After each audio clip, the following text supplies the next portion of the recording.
നെഹ്റുവിന്റെയും ഓർമ്മകൾക്ക് മുൻപിൽ നമുക്ക് പ്രണാമം അർപ്പിക്കാം. 1947 നിന്ന് 2024 എത്തിയപ്പോൾ ഇന്ത്യ വളർച്ചയുടെ പടവുകൾ ചവിട്ടിക്കയറുകയാണ്. ശാസ്ത്ര സാങ്കേതിക മേഖലകൾ, വിദ്യാഭ്യാസം, പ്രതിരോധം എന്നിവയിലെല്ലാം ഈ വികസനം കാണുവാൻ സാധിക്കുന്നു. ചന്ദ്രയാനും മംഗൾയാനും ആദിത്യ-L1 ഇവയുടെ നേർക്കാഴ്ചകളാണ്. ഭാരതത്തെ ഉയർത്തിപ്പിടിക്കാനും ഭാരതത്തിന്റെ കരുത്ത് നമുക്കുള്ളിലേൽക്കാനും ഈ മഹത് വ്യക്തികൾ നമുക്ക് ഒരുപാട് സഹായങ്ങൾ ചെയ്തു തന്നിട്ടുണ്ട്.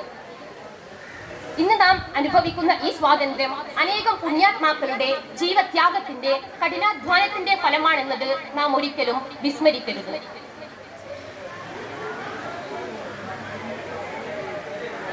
ജാതി മത വർഗ വർണ്ണ ചിന്തകൾക്ക് അതീതമായി മനുഷ്യർ പരസ്പരം സ്നേഹിക്കുകയും ബഹുമാനിക്കുകയും ചെയ്യുന്ന നല്ലൊരു നാളേക്കായി നമുക്ക് പ്രയത്നിക്കാം എന്ന വാക്യത്തോടെ ഞാൻ നിർത്തുന്നു. നന്ദി. ജയ് ഹിന്ദ്, ജയ് ഭാരത്.